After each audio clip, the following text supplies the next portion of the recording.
Yeah, there's another.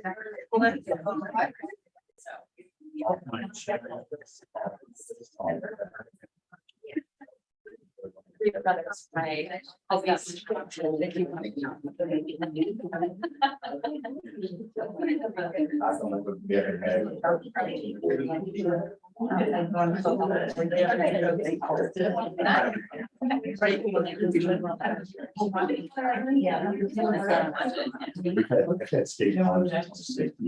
All right, good evening, everyone. It is 7 o'clock, so we will go ahead and call our regular Board of Education meeting for September 27th, 2023 to order. If you would please stand and join us to say the pledge of allegiance.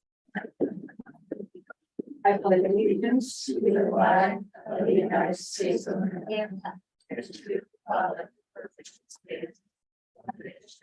Under God, indivisible, with liberty and justice for all.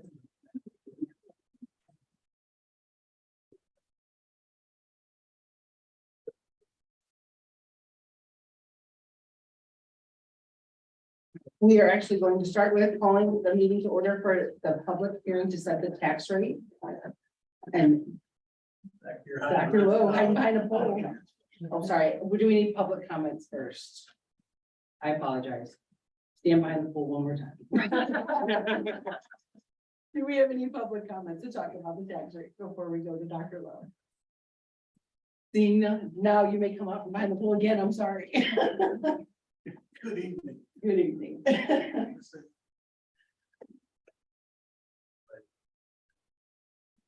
It's Hey, good evening. It's that time for us to set the tax rate for the yearly tax rate hearing. Usually school districts go through this in about 3 or 4 minutes, and basically what they do is let's make sure that for our new board members, what happens is the assessor gives the assessment of your residential, commercial, personal property. Board of Equalization approves that for St. Louis County. They send that to us. We send it on up to the state auditor, who then sends it back to us. Says this is what your tax rates can be. And as you saw on that thing, everything has to go 4 decimal points. So it was decimal fluid. So whenever I say tonight, 45.63, that's actually $4.65 13. Okay. So what we do is we make sure that whenever we set our tax rate, we take a little bit of time and go through the numbers to make sure that the board's going to understand what we're doing, and also for our transparency, because it's important for us. So I'm going to give you a couple key things that I want you to focus on before we go in this, and then I'll walk my way through it, and I'll walk you through it and talk to you. At any point that you don't understand something, you have a question, just say, hey, Kelly, and stop me and make sure that you ask the question, okay? So here's the important things that I want you to remember before we start. Our assessed valuation, which is the assessor took all the property in our district and it increased by nearly 36 million this year, which is good on an assessment year. We're going to the residential on the blended tax rates and go back 47 cents, which is going to be good for our taxpayers. Commercial is going to go back 6 cents. Our total levy is going to go down 39 cents. It's going to go from 504.33 down to 465.13. That's what we're proposing. So I want you to keep those in mind, and we will start walking through this a little at a time. The first thing we want to do is we want to make sure that we do some celebrations. The Valley Park assessed valuation grew by 14% this year. So we went from 220 million to 256 million. And the best thing about this, the reason we're celebrating it, if you can recall back in June, whenever we set our 23-24 budget, we also went for the 22-23 assessed valuation. We did that on a flat growth. And we talked about that whenever we set the budget. We said, hey, whenever we get there and we expect our growth to grow a little bit, then we'll set the budget. Next month, we'll amend our budget to reflect the new revenue. The second thing I want to talk about for the second year in a row, the district will be participating in debt service defeasance. If you remember last year, for the new board members just come on last year, we did 900,000. Lorenzo's here with Steeple tonight to talk to you about a potential bond defeasance again this year. That does 2 things for our school district, pays off our debt much earlier. It also saves our community and our taxpayers thousands of dollars on interest that we'd be paying. So that's a great thing to celebrate. And the third thing, and then the most important thing, we're going to roll back our debt service levy Again, this year, whenever I turned in the numbers to the assessor, the state auditor gave us, or excuse me, to the state auditor, they came back that we could actually tax our patrons $1.07. And we're gonna roll that back to 94.10, which is where I think it was kind of a gentleman's agreement years ago that the board wouldn't raise that above 94.10. So we're gonna do that. It's been that way since 2013. That pays us, that gives us enough revenue to make sure that our bonds are paid. So we're gonna leave that there for now and the foreseeable future. So that's a voluntary reduction on our part. So let's talk a little bit about whenever I said we went up 36 million. 2022, our residential was 127 million. I'm not going to read numbers to you. And if you look across the board there in 2023, it's 155 million. In fact, if you look at 2023 and go all the way down through there, everything's gone up in assessed valuation, which tells me we're 4.5 square miles. It's not like we've built a bunch of new things here. We don't have a lot. That means everyone's house is worth more money than it was last year. Everyone's business is worth more money. Personal property is worth more money. So that's a good thing, that it's worth more money after the assessment. 2022 is a non-assessment year. Any questions on that? Oh, Josh, our slide went back to the broken again. So this is what you call a blended tax rate. I'm sorry, it was straight long ago when we looked at it. It's called a blended tax rate. Earlier, you heard me say that the residential was going to go down 47 cents. A blended tax rate is given to us by, it's used in St. Louis County, and the state auditor sends those back to us. If you look at that residential compared to 2022 and the 2023, those residential taxes are going to go down by 47, almost 48 cents. Same thing for the commercial. I told you to remember that the commercial, any businesses that was in our community and our school district is going to go down 6 cents. I do apologize for the slide. It was straight. I'm not sure why it's not straight now. The blended tax rate last year for operating and debt service was 504.33. The one that we are proposing this year is 465.13. Let's do a sample calculation of a tax bill. If the assessor said your house is worth $200,000, that gets assessed at 19%. So you're actually going to pay taxes on $38,000. If you take the 38,000, you multiply that by the blended tax rate of 415.94 and divide that by 100, because the way taxes are done, it's per $100 assessed. Your school taxes would be $1,580. Two things that I want you to really notice on this slide. If you look at the percentages of the home, the business, and the automobile, these are set by law. These are not set by us. They all have different percentages. Businesses, commercial has 32%. If you have a personal, such as an automobile, it would be 33%. So if the business was $1 million, there's 320,000 would be assessed. The taxes on that, school taxes would be 16,800. Does that make sense to everyone? Here's our proposed fund levies. Remember, we have 4 funds. We have the operating, the special, the debt service, and the capital.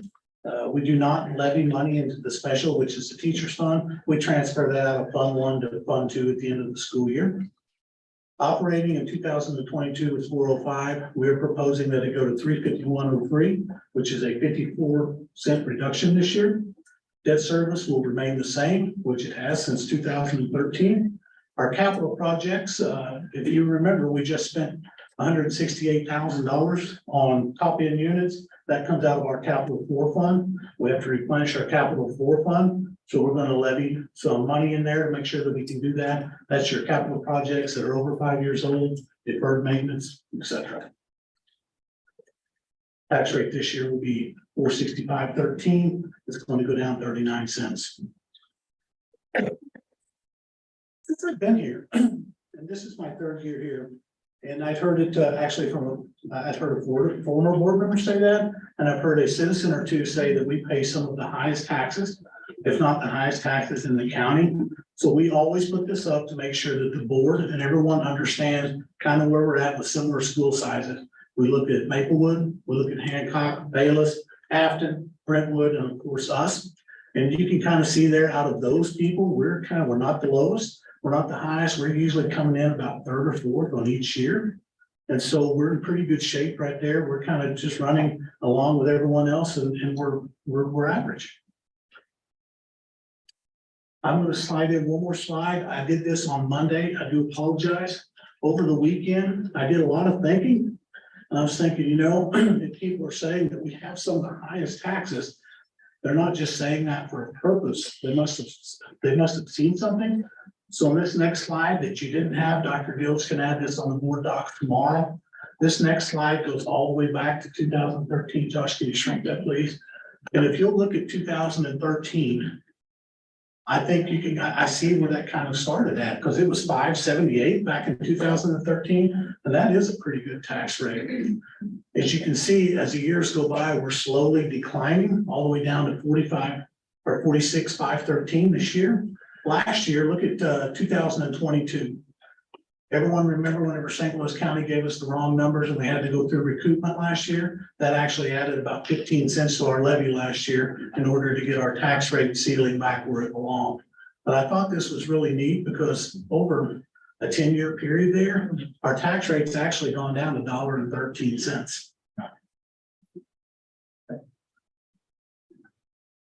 What questions do you have? That's still the last graph, but I think it's awesome that we're able to roll back some of that money and save our taxpayers money while still maintaining all the progress we've made in terms of our financial health, so.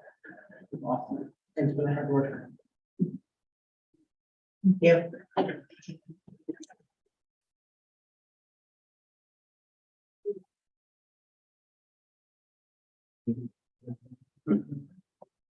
I will make a motion to approve the tax rate as presented. May I have a second? A second. All those in favor? May I have an aye? Anyone opposed?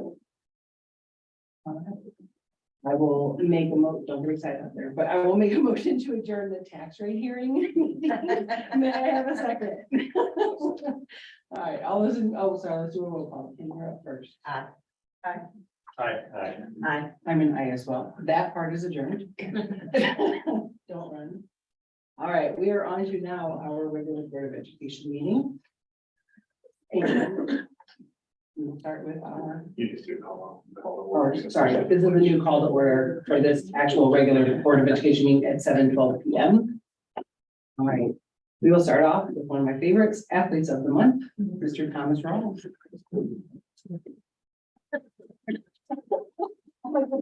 I don't know what I did. Good job. I'm here to present our September athletes of the month. We're gonna start first with Miss Selena Monroe.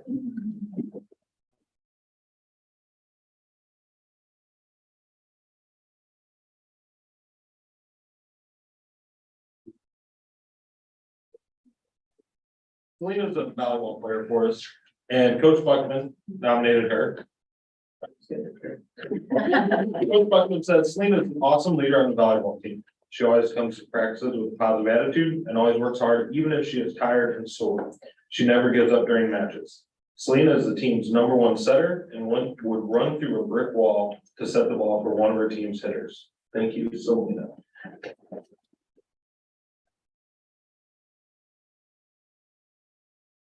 Second athlete of the month is Mr. Peyton Walker.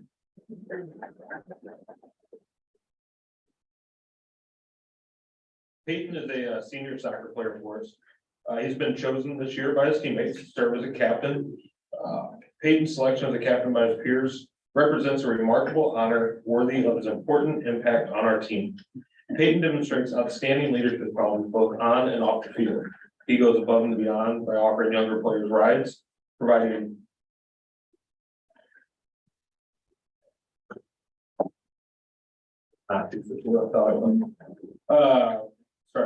Peyton demonstrates outstanding leadership qualities both on and off the field. He goes above and beyond by offering younger players rides, providing valuable advice, and lending a helpful hand whenever needed. His commitment to teamwork is exemplary. His dedication, skill, and leadership qualities make him a valuable asset to our team, and we look forward to seeing his continued success throughout the season. Thank you, Peyton.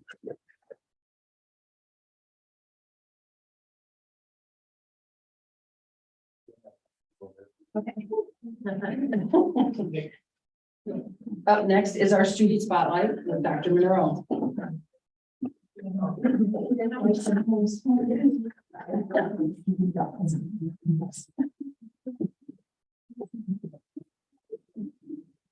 evening. We're here tonight to spotlight 3 elementary students.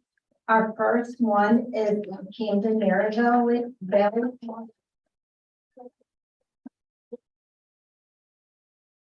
So Miss Benz, his classroom teacher, wrote this about him. Camden has been a leader in our class since the first week of school. He shows a particular interest in their areas of math and technology. He uses his advanced computer and math skills to help Miss Benz and his classmates. He has helped his class navigate the new class link login system. Right on that one. And is helpful when giving his classmates extra help when they need extra help into their group accounts. He was excited to get his Reflex Math login. So he emailed Miss Ayla the 3rd day of school and asked if she needed his assistance getting the passwords. Camden has saved Miss Benz from putting in many technology work orders. Camden is always willing to stop what he is doing to help a friend or his teacher. Thank you, Camden, for all your assistance and the example you set in our school. Congratulations.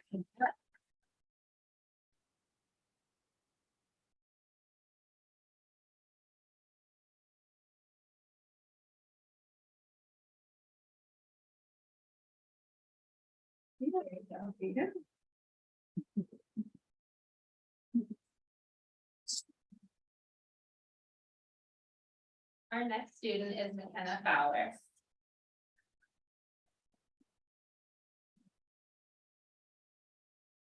McKenna is being recognized tonight for being a positive role model for her peers by following the Hawk Way every day. She demonstrates this by having respect, acting responsibly, and keeping safe. She is kind and helpful to her classmates and teacher. McKenna makes good choices and is a role model for her peers.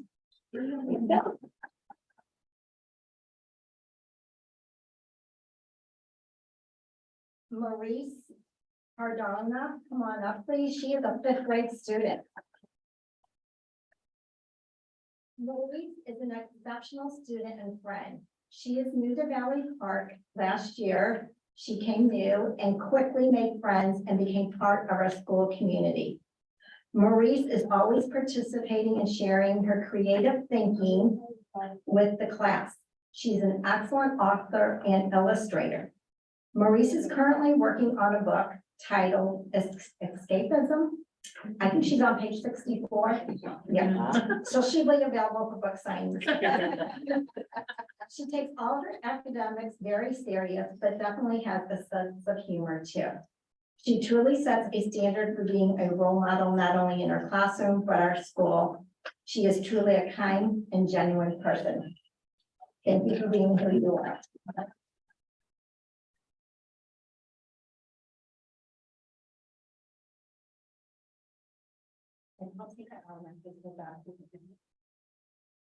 Thank you. Thank you.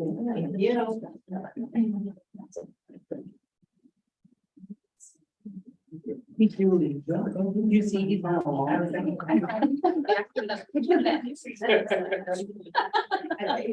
Thank you, guys.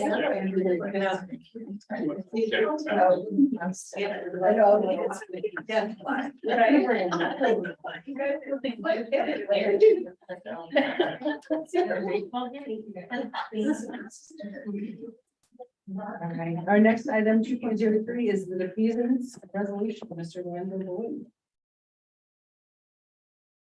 I'll clap for you. Oh, yeah.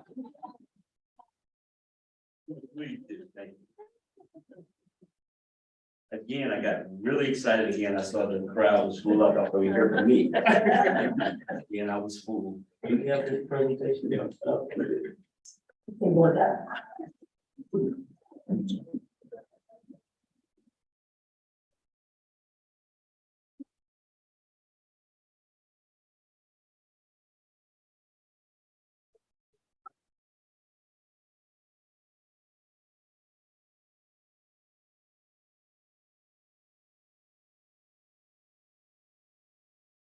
Yeah, it's the first thing.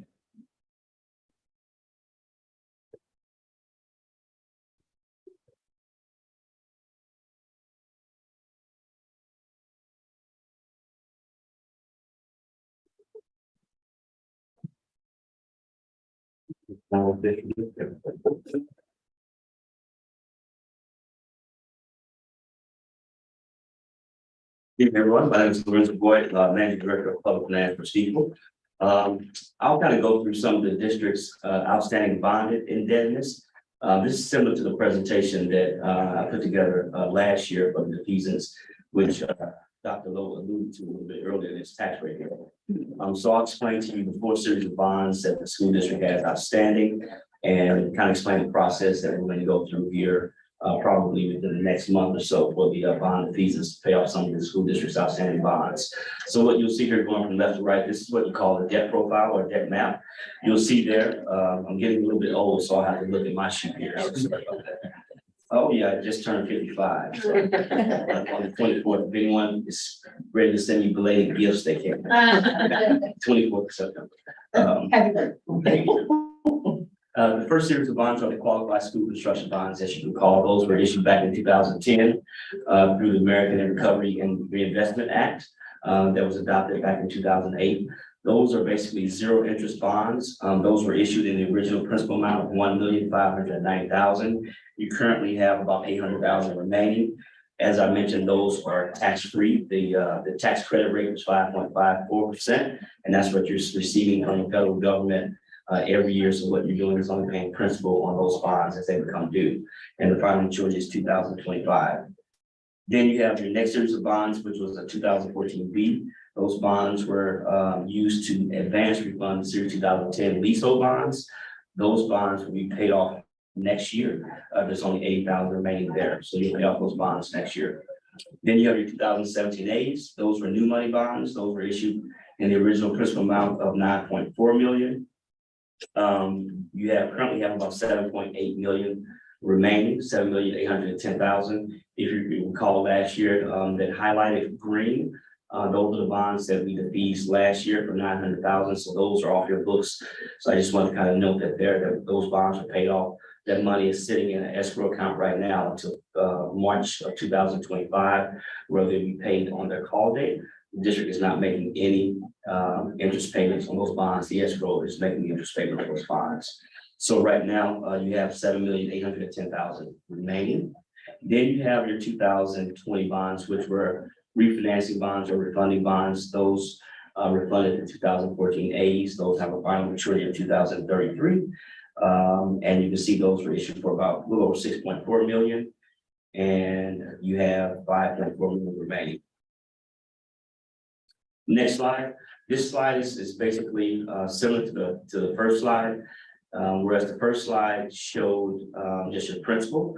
This slide right here shows principal and interest going from left to right. So you'll see there, with the exception of 2027, you're paying roughly about on average 1,203,000 every year for the next several years, and then it kind of goes up about 1.3, 1.5 all the way through 2037. And if you have any questions, let me know.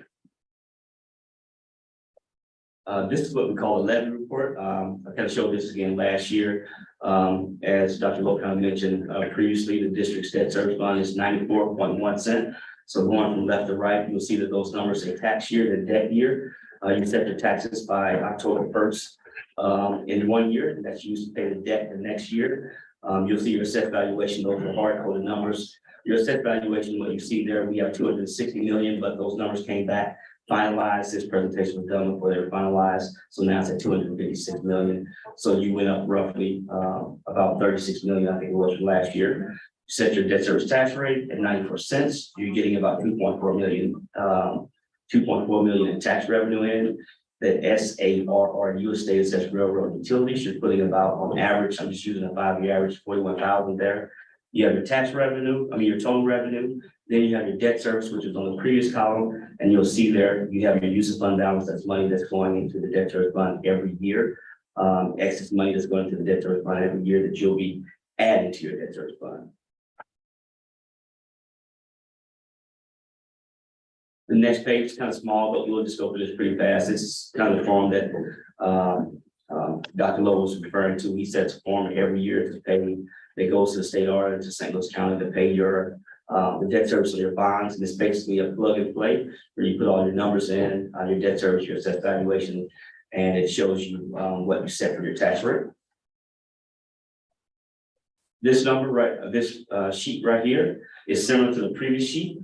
What we're proposing is to defease approximately, we haven't finalized the numbers yet, approximately 1.4 million. So we're going to pay off about 1.4 million of the school district's Series 2017 A bonds. The maturities that we're going to prepay are your 2029, 2030, 2031, 2032, and your 2033 for a total of about 1.4 million. I think last year when we did this defeasance, interest rates were a little bit different than they are now. I think I look back at previous numbers, you're earning about 2.85% of the escrow to pay those the defeasance from last year. You're probably going to earn a full percentage point more than that. Interest rates are up significantly from last year. So that's going to help you in terms of you'll be able to earn more interest in the escrow. And currently those bonds that we're paying off are paying at about 3.25%, 3.5%, and 3 1/8 or 3.125%. So with that, once we do the defeasance, you're going to be setting your tax rate at 94 cents at that form that Kelly mentioned. And I believe that's it. So the plan is to actually come back to the Board of Education. I think it's your next board meeting in October to finalize the defeasance, where we'll go ahead and pay off those 2017 A bonds at 1.4 million. It'll be a legal defeasance. So what'll happen, Dr. Lowe will make a transfer to the escrow agent. They'll purchase securities. Those bonds will be paid from the escrow all the way until 3/1/2025, when they'll be fully paid off. And what you'll do is when you do your next audit will show that you paid off that 1.4 million. Those will legally be off your books. So I'll send a new debt service report to Dr. Lowe and Dr. Dilge in terms of what your new debt service payments are. Usually takes about 2 weeks to finish once we send all the necessary documents to the state of Missouri to show that those bonds or have been defeased and are going to be paid by the escrow. So I'll have any questions. There's a lot of information. My understanding though is just, this is putting us in a better position. Exactly right. For putting all that extra money aside to be able to pay off the future things, correct? Exactly right. Okay. And what you'll see, this is very common with the rise in assessed valuations all through St. Louis County. I live up north in the Hazelwood School District. Our assessed valuations were up 26%. So I would say a lot of my clients are doing the defeasances because they're bringing in more money. That's paying off their bonds early in a higher interest rate environment where they're able to earn more. So possibly set them up better for the future. Thank you very much. Thank you. Thank you. Thank you. Thank you, sir. Good. Thank you. And I'll be back in a couple of weeks. Okay. I'm going to be great. You like a certificate?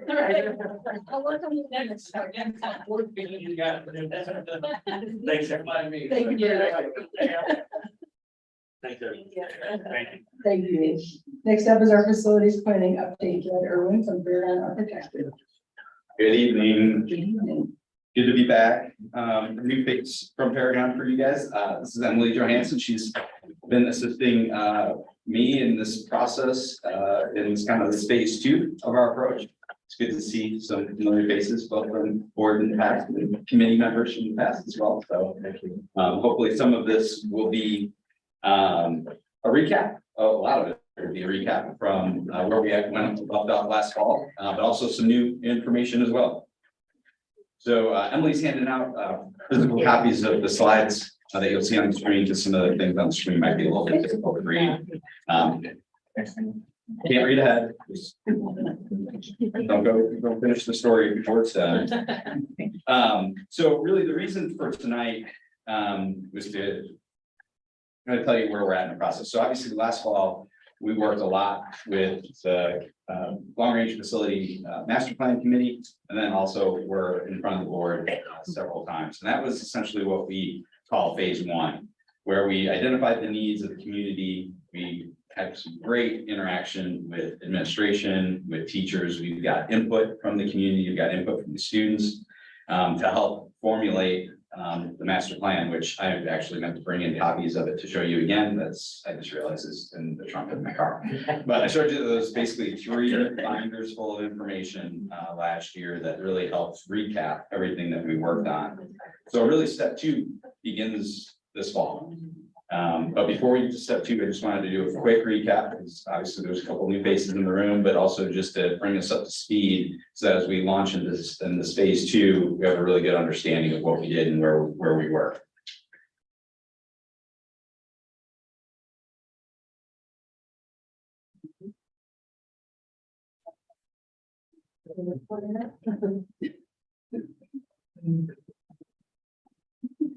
Well, now it's time to run your truck. No, I'm just kidding. Problem solver.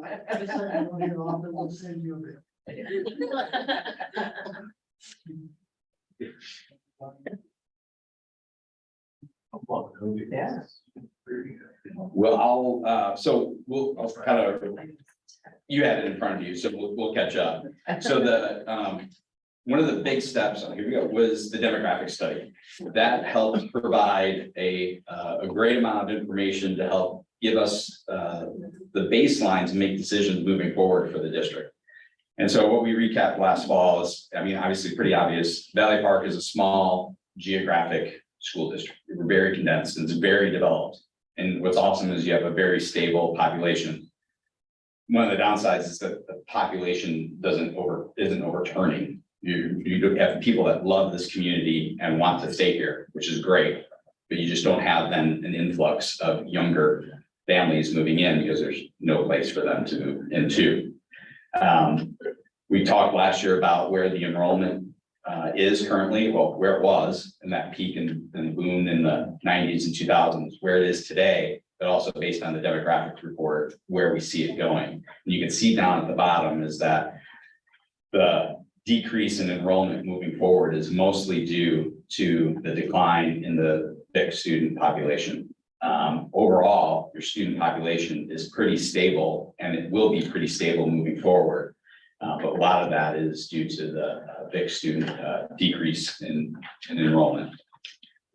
The facilities are also sized for that boom that occurred back in the 90s and 2000s. So right now, your buildings can hold pretty darn close to twice the number of students that you actually have.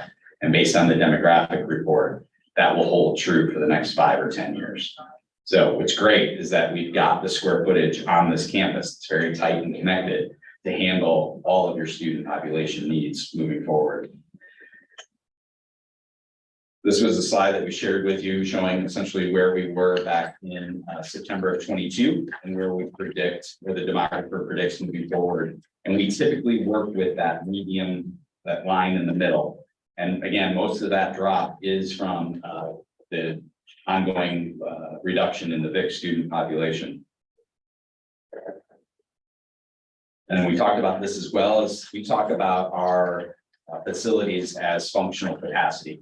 Meaning if you're underutilized or overutilized, it's red. That sweet spot is in that green at about 80 to 95%, because what that means is you're getting full use out of the facilities, the investments you have, but also enough flexibility to handle that large 4th grade class as they move through the system, or a sudden influx one year unexpectedly.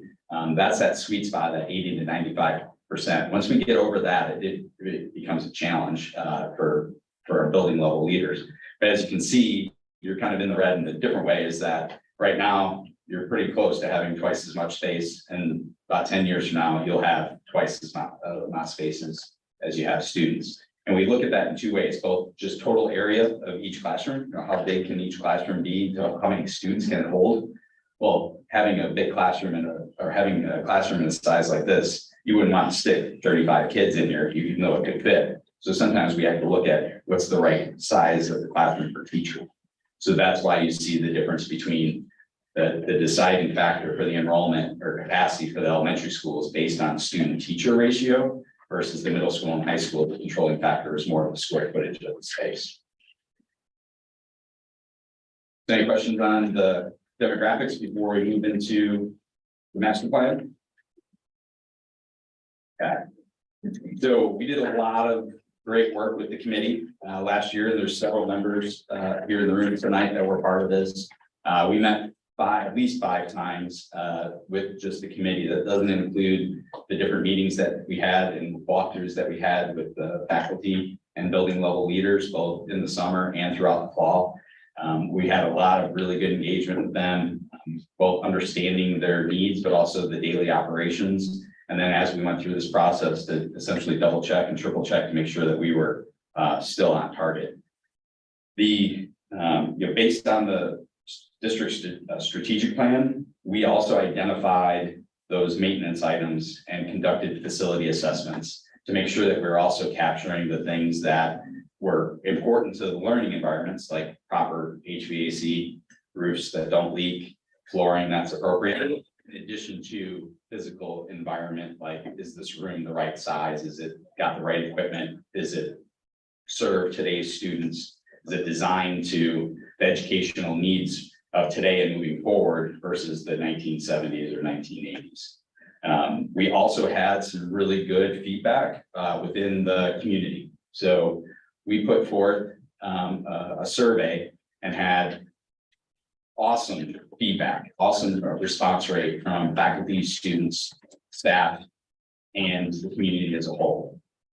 And based on the work that we did as a committee, we came up with these questions. So the committee essentially, and the work that they did helped guide what these questions went forth out into the community. And when we got the results back, there was really 3 different stratifications of the priorities or the needs that were identified, and you can kind of see them colored into the 3 groups. What we also did is we did a second dive into the information to see, all right, very specifically, the teachers labeled with a T or the students labeled with an S, where did they rank each one of those? So I'll just cover that first section up at the top. So for example, both teachers and students ranked the number 4th priority would be the district-wide upgrades to essential heating, ventilation, and air conditioning. Renovation of the existing classroom environments, teachers rated that number 3, students rated that number 1. And you can follow that all the way down the line. But you can see not only was there a really good stratification of what were the top 4 priorities, what were the next 3, and what were the bottom 3, but the students and the teachers, the people that utilize this facility on a daily basis that probably have the most intimate knowledge of these facilities and impacts them the most, were very, very well aligned. There's very little difference between how they ranked their top, their medium, and their low priorities. So that was really good feedback for the community to build off of and moving forward. So yeah, let's get one more. So as we move later into the fall, we really challenged the committee to identify, based on all the information that we had, the work that they did, their perspective that they come to these meetings, that they came to the meetings to, whether it was heavy involvement as a parent in the performing arts, as a baseball coach, as a building level leader, as a teacher, as just a community volunteer, their perspective, but also all of the data that came forth from that process. So we had the facility assessments that we did. We had the interviews and identifying the needs from building level leaders and teachers. We had the community survey from the community as a whole, teachers and students, and we really pushed hard on this committee to identify their top priorities. And they couldn't just have all the priorities in the world. We really limited them down. And so what you see here is the results of that was essentially the items that are identified in green were identified as the high priority items. The items that are there in that yellow color, those were the secondary priority items. And the items in white down at below are really intermingled within the priorities above. They're very specific examples of some of the more general items above.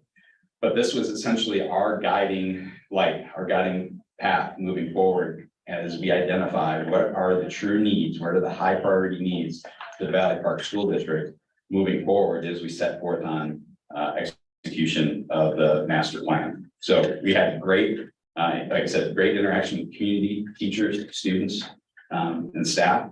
But also on the education side too, of being able to pull in and understand, making sure that we meet the needs of the learning environments moving forward. Not just building off of everything that was in the past. So all of that was presented last fall, so no new information there from the standpoint of what's already been put out there. So before we go into kind of the implementation of this in step 2, just wanted to pause there to see if there was any questions or anything to review. Yeah. Somewhat familiar? Okay. So really, this is stage 2, and that table up there on the right is exactly what was on the previous slide. And so now we need to take those high priority items and begin to develop the best approach to meeting the needs of the district moving forward. So what we're going to do is we're going to review each school and each floor at each school. On the right-hand side, you'll see those identified needs. But down there at the bottom, basically every school needs something related to security upgrades, something related to paint and finishes such as flooring. And then the big one is restroom renovations and upgrades. That is district-wide and identified as a high priority item. And that is something that we are working with several districts across the entire state and community colleges and universities is upgrading restrooms. It's been one of those times where it's just from, they've been left in the past and now it's time to do them, but also just making sure that they're all ADA accessible and they're all fully functioning. So we'll start off with the high school. What you'll see there in the middle, or I'm sorry, on the left-hand side is a floor plan of the first floor of your high school. On the upper right is essentially those priorities that have been identified. We've rated those priorities based on high, medium, and low, based on the work that the facility committee did. And then we highlighted each one in color that reflected directly to something on the floor plan. At the bottom of that chart, you'll see a number that I can't read from here, but that number is for the high school as a total construction cost for all of those improvements across the high school, not just the first floor. So you'll see that those capital project lists for the high school will be the exact same on each high school page. Elementary will be the exact same on each elementary page and so forth. So starting up on the upper left, coming out of the committee, there was a huge push and huge demand for the need of your industrial tech, your career technical education spaces, to make sure that those spaces are sized appropriately, have the right equipment to meet the needs of today's learners. So that's that area up in the upper left area. What's nice about that is you already have a large concentration of that in the north spot of your high school. But you also, as we look, we're not proponents right now of necessarily adding a bunch of square footage for no reason. But there may be a need based on, as we go through and identify those individual needs of those rooms, that we might have, for example, an outdoor welding booth or storage for wood or some of those other really specialty needs.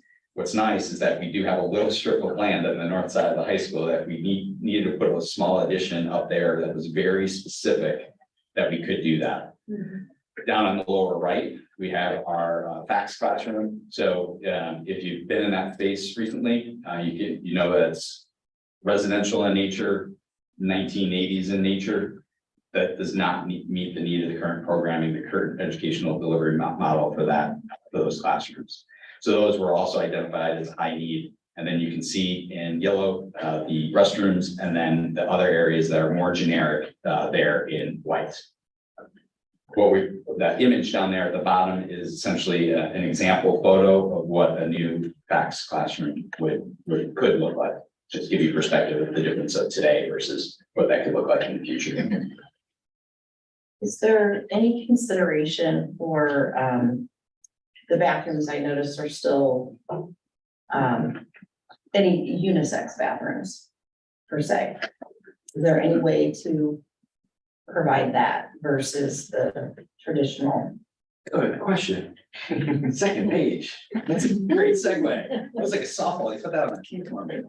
So what we're doing right now for most of our restrooms is having two separate rooms like today, except each toilet is in its own stall that is fully private and enclosed.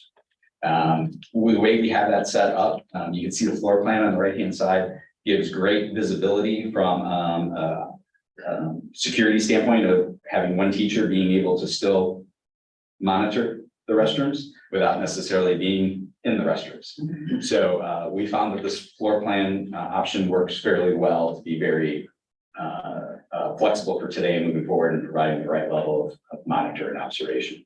So there on the right, in the bottom, you can see examples of your current restrooms, and there in the middle, examples of a couple of restrooms that we've designed and would propose something similar as we look at meeting the needs of all of your restrooms across all three buildings. On the left side on this page, you'll see the gray. Science labs are still straight out of 1960s, which is okay, but they're also very large and they need to be renovated. They're not currently serving the needs of the instruction as well as they could moving forward, and there's a lot of good safety, ventilation, and other things we can take into consideration when doing so. We also look at those classrooms up there on the top that are in blue. A lot of those classrooms are oversized for the number of kids that are typically in those classrooms. Now, the nice thing is that they're also on the north side of the building. So there's almost no such thing as a good summer school project anymore.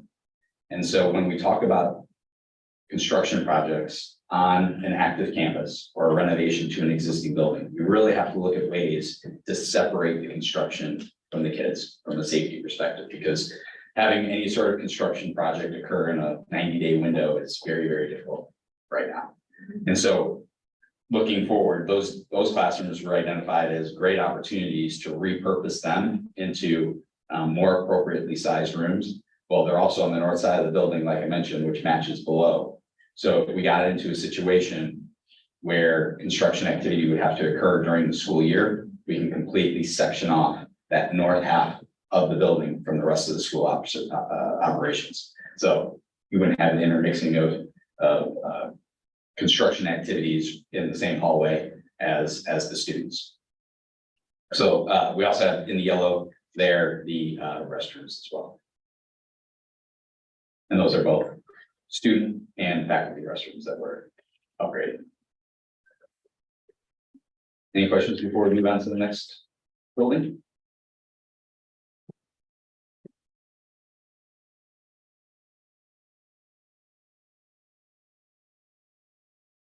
Middle school, restrooms again in yellow. What's really great is some of the items that were brought up during the facility master plan committee have already been addressed. You can see those in the gray there, where there was the improvements to the field house or the new fitness room. So those have already been taking place. So that's why those are in that light gray. Also, as we look at our after school activities outside of the building, there's a tremendous need to have access to restrooms without tracking through the school or having access to the school. We also looked at there's opportunities there to improve and modernize the kitchen area as well. There's some needs identified there. We can take a look at that, essentially that whole north strip of the middle school, and wrap all of that into one construction project, so to speak, where we can do a little addition there in the dark blue that would accommodate a couple of restrooms that would be accessed from outside after school hours. They can also be accessed from inside during school hours, but that would limit after school traffic into your buildings or into your lobby, and really have it cordoned off into one area, which works really well when it's that close to the athletic fields there to the north. And then we've got the second floor, which is mostly just restrooms. Again, there's some building-wide improvements there that are not highlighted. You can see what the cost is for each one of those items, and then what the total cost was for proposed for the middle school. Any questions before I go to the elementary?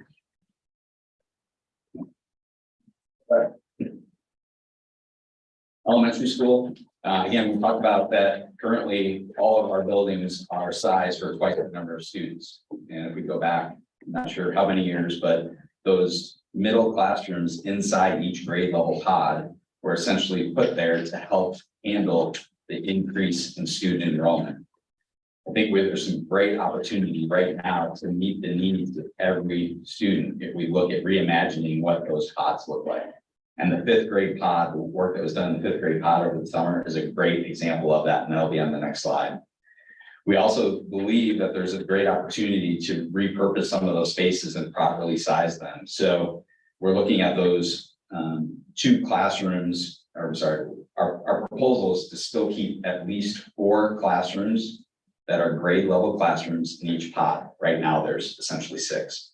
So we would remove that center classroom from the pod, turn that back over into project learning space and flex space, full grade learning activity type space, and turn one of those classrooms over to more of a building level use. So you can think of it as a special ed suite of spaces, or occupational psychology, physical therapy, speech type suite of spaces.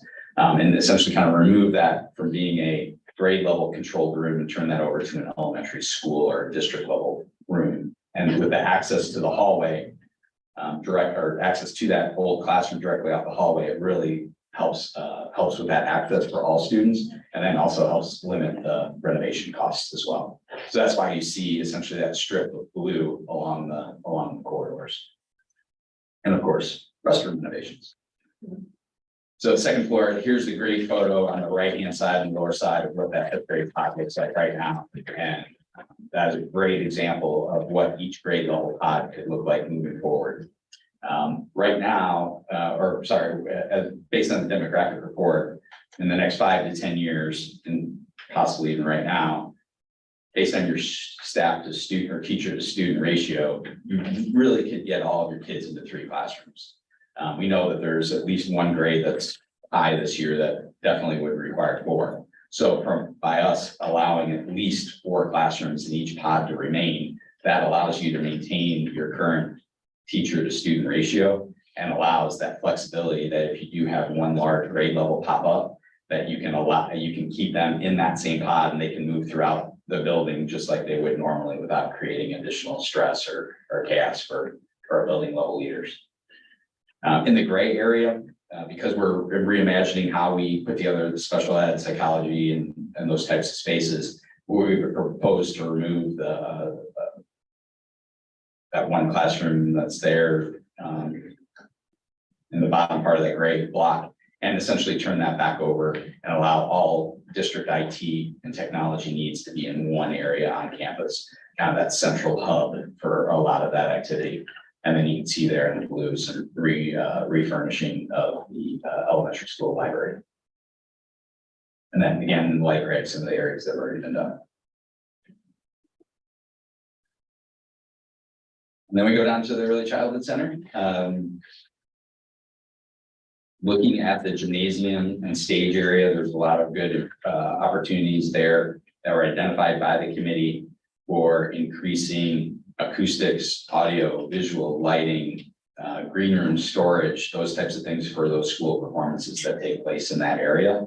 And that was in lieu of creating a new space for those activities. So the committee felt that the best first step or the highest priority would be to improve what the district has already. And so that's why that whole area is in blue, because we really look at increasing how that space functions and some of those finishes inside those spaces that wouldn't detract from the daily use as a gymnasium, but would help enhance the performing arts. And then also going back to that safety and the observation piece, when you have a bunch of littles out on the playground, every once in a while they need to use the restroom at inconvenient times. Well, we have underutilized locker rooms that are there in the back of those restrooms that have 2 exterior walls and great access to the playground. So our proposal would be to create a couple restrooms that are accessible from the outside of the building in that area, so that you wouldn't have to have a teacher take away observation of the playground as a whole just to walk 1 student inside to use the restroom. So what's great is you have a bunch of plumbing there already. It's underutilized space and 4 walls and a roof. So it's a really great opportunity to help capture a couple things there. And then lastly, we're looking the site as a whole. So we have I'll start on the right-hand side and work our way in. We have up at the north, I forgot to color this again after our last meeting, but up at the north, we have that entry point into campus on the north-hand side, on the north part of the site, we look at redoing that driveway entrance to allow less of a bottleneck to occur there, while also expanding the drop-off area down at the bottom there in orange for the early childhood center. We have some roofs and HVAC upgrades, and those are the two blue colors that were identified there for the middle school and the early childhood center. You can see a bunch of other items there that are district-wide, all across all buildings there in white. But then the big one on the upper left-hand side, there's a lot of good discussion about doing artificial turf on the baseball field. And there are some tremendous benefits, especially specifically for Valley Park. So as you know, your site is right there. All of your kids, all of your buildings are right there. You don't have that much land. When you turf any athletic surface, you have a great benefit for not only the athletes that use that field for practice or games, meaning they get full use no matter what the weather is. It can be raining and an hour later, they can use that field. But also every student can benefit from it, even the non-athletes. So now you have a better surface for PE. You have a better surface for your elementary school day activities like I forgot what field day can do. Easy. It was so obvious. Could have been something more difficult than that. But for field day, you're also really landlocked too. So as we look at any sort of future needs or any sort of future expansion, there's only a couple places that you can go. And so by turfing the current baseball field, we can actually have the baseball field also serve as a softball field and also serve as a soccer field. So the benefit of being able to have direct access to all of those activities for all of your students, not losing that time of going off site to a different court or different field or a different practice area. There's a lot of great benefits there. Now, there's also some drainage issues on that site, so we'd be able to fix that as part of it. And then the one last thing that came up as part of the committee, and this really stood out to us as well, is that we have a lot of students that crisscross that center parking lot during the day. And so as we look at the field improvements that we do, we'd also look at doing the parking lot improvements at the same time.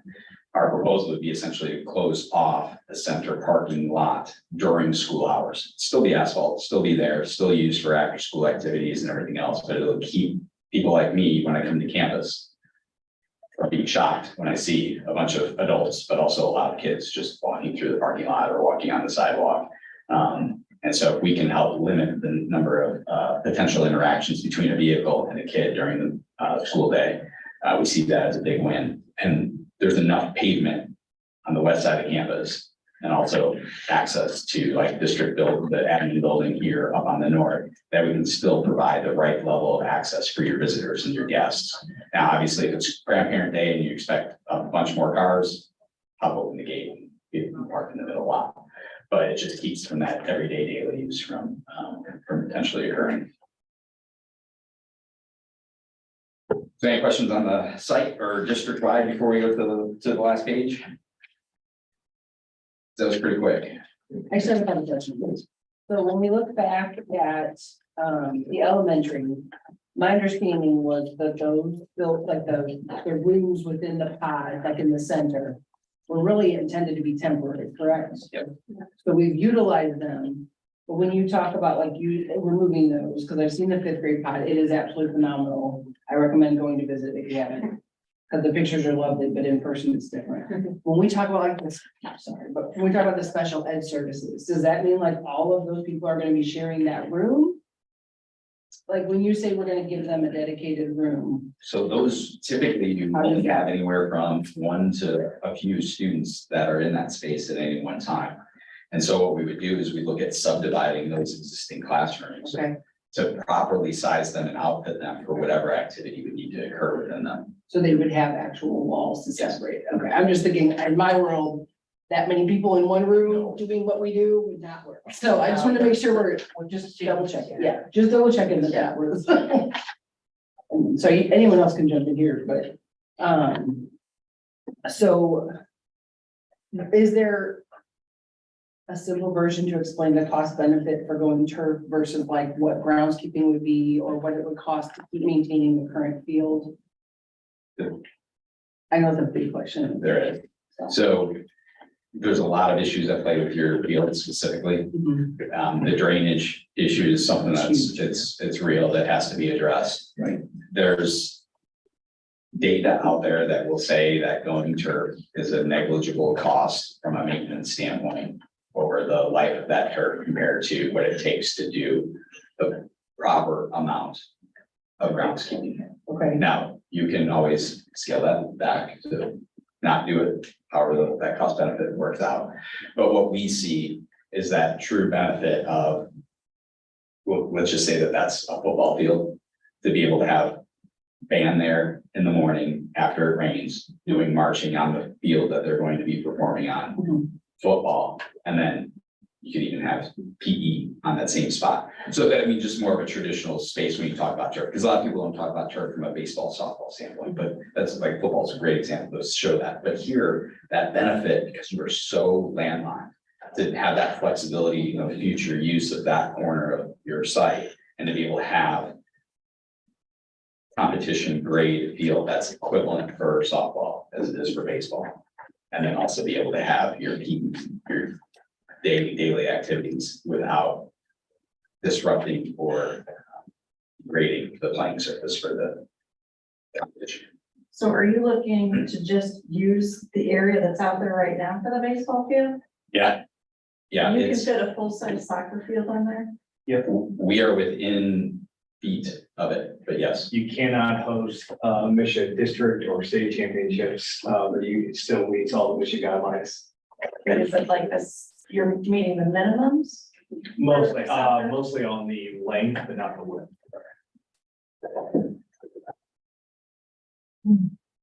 There's no way to expand it, to make it more.